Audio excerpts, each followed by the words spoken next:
Salam sejahtera Malaysia, denyut nadi suara rakyat bergema di channel ini. Terima kasih kerana bersama-sama dalam channel ini, channel yang penuh dengan berita-berita terkini, sensasi dan sahih. Bagi anda yang pertama kali berada dalam channel ini, jangan lupa untuk tekan butang subscribe, like dan share. Malaysia kita punya, cinta Malaysiaku, kita jaga kita. Kita jumpa lagi. Bye-bye Malaysia. Salam sejahtera Malaysia, berita terbaru dipetik daripada bharian.com.my. Mahkamah batal kemenangan Ahmad Amzad di kerusi Parlimen Kuala Terengganu.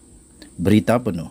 Kuala Terengganu, Mahkamah Pilihan Raya di sini pada hari ini telah membatalkan kemenangan calon daripada PAS iaitu Datuk Ahmad Amzad Hashim bagi kerusi Parlimen Kuala Terengganu pada pilihan raya umum ke-15 PRU15. Hakim Mahkamah Tinggi Datuk Seri Muhammad Firuz Jafril membenarkan petisyen pilihan raya yang difailkan oleh calon Barisan Nasional BN di kerusi parlimen itu iaitu Muhammad Zubir Embong. Keputusan dibuat oleh Hakim Muhammad Firuz selepas pihak pempetisyen berjaya membuktikan wujudnya unsur rasuah ketika kempen PRU15 tersebut. Beliau berkata, walaupun pempetisyen tidak dikemukakan sebagai saksi, bukti-bukti lain sudah mencukupi untuk mengisytiharkan bahawa kerusi bagi Parlimen Kuala Terengganu adalah terbatal dan tidak sah mengikut Seksyen 36 Akta Kesalahan Pilihan Raya. Mahkamah turut memerintahkan pihak responden untuk membayar kos sebanyak RM50,000 Malaysia kepada pihak pempetisyen. Bagaimanapun, mahkamah membenarkan penangguhan keputusan tersebut selama 14 hari bagi membolehkan responden membuat rayuan dan memfailkan permohonan rasmi penggantungan responden sebagai ahli Parlimen Kuala Terengganu.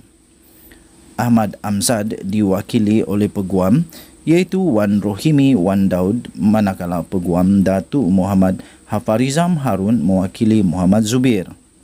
Sementara itu, Muhammad Hafarizam berkata, Hakim Mahkamah Pilihan Raya telah membuat dapatan wujudnya unsur rasuah sekiranya pemberian bantuan dibuat dalam tempoh waktu berkempen.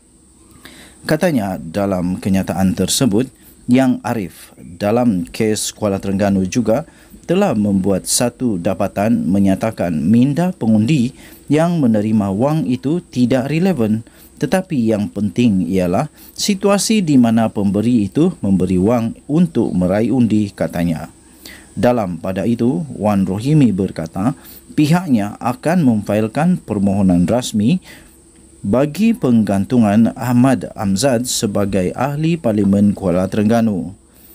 Katanya dalam kenyataan itu, kita akan failkan permohonan rasmi, jadi hakim akan dengar dan dia akan putuskan pergantungan penuh atau tidak.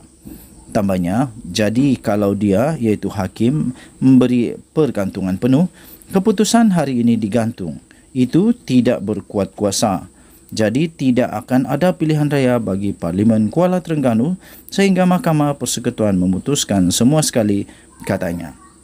Pada 3 Januari lalu, UMNO Terengganu telah memfailkan petisyen untuk membatalkan keputusan PRU15 bagi Parlimen Kuala Terengganu di Mahkamah Tinggi di sini mengikut Akta Kesalahan Pilihan Raya 1954. Sekian berita. Untuk mendapatkan berita lengkap, sila layari bharian.com.my. Malaysia kita punya, cintai Malaysiaku, kita jaga kita. Jangan lupa untuk tekan butang subscribe, like dan share. Kita jumpa lagi. Selamat menyambut Hari Raya Aidil Adha. Kita jumpa lagi. Selamat petang Malaysia. Bye-bye.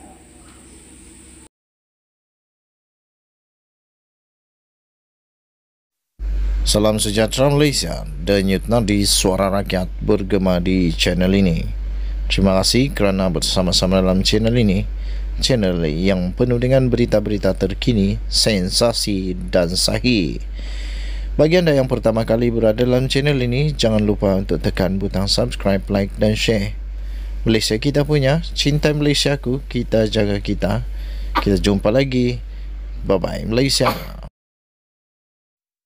Salam sejahtera Malaysia. Berita terkini yang menggemparkan seluruh Malaysia.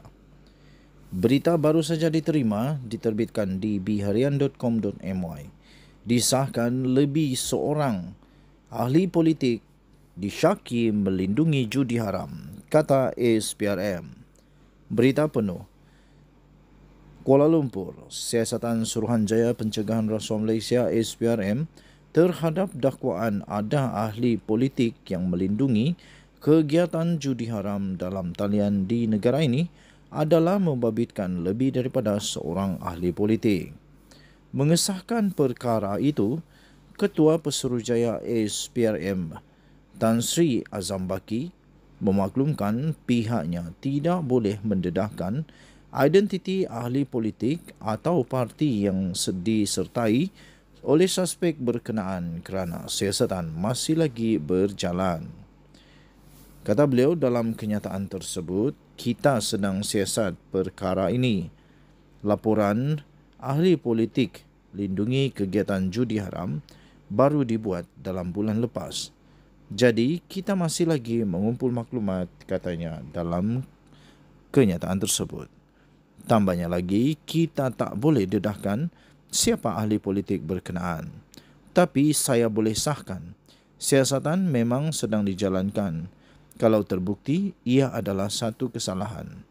Ada beberapa ahli politik dalam kalangan mereka yang disyaki menaungi kegiatan judi haram. Tapi saya tak boleh kata ramai atau tidak kerana nanti dimanipulasi oleh banyak pihak. Tambahnya, itu parti kerajaan atau pembangkang pun saya tak boleh nak kata. Ahli politik itu ahli politiklah, katanya kepada pemberita selepas merasmikan Hari Integriti Pusat Dagangan Dunia Kuala Lumpur WTCKL di WTCKL pada hari ini. Pada 15 Jun yang lalu, Saifuddin ketika menjawab soalan pada waktu pertanyaan menteri mengesahkan kegiatan perjudian dalam talian haram di negara ini dinaungi oleh pemimpin politik dan ia menjadi kekangan terbesar kepada Polis Diraja Malaysia PDRM dan kerajaan untuk membenteras jenayah berkenaan. Minda Pengarang BH pada 17 Jun pula meminta pihak berkuasa untuk mengambil tindakan segera dan berstrategik termasuk merentas agensi seperti Polis Diraja Malaysia, PDRM, SPRM serta Suruhanjaya Komunikasi dan Multimedia SKMM untuk menyiasat, menahan dan mendakwa individu terbabit termasuk pemimpin politik yang menaungi jenayah judi dalam talian. Untuk mendapatkan berita lengkap, sila belayari bharian.com.my bertarikh 27 Jun 2023. Lebih seorang ahli politik disyaki lindungi judi haram, kata SPRM. Denyut nadi suara rakyat bergema di channel ini. Jangan lupa untuk tekan butang subscribe, like dan share. Malaysia kita punya, cinta Malaysiaku, kita jaga kita. Kita jumpa lagi. Selamat malam. Bye-bye.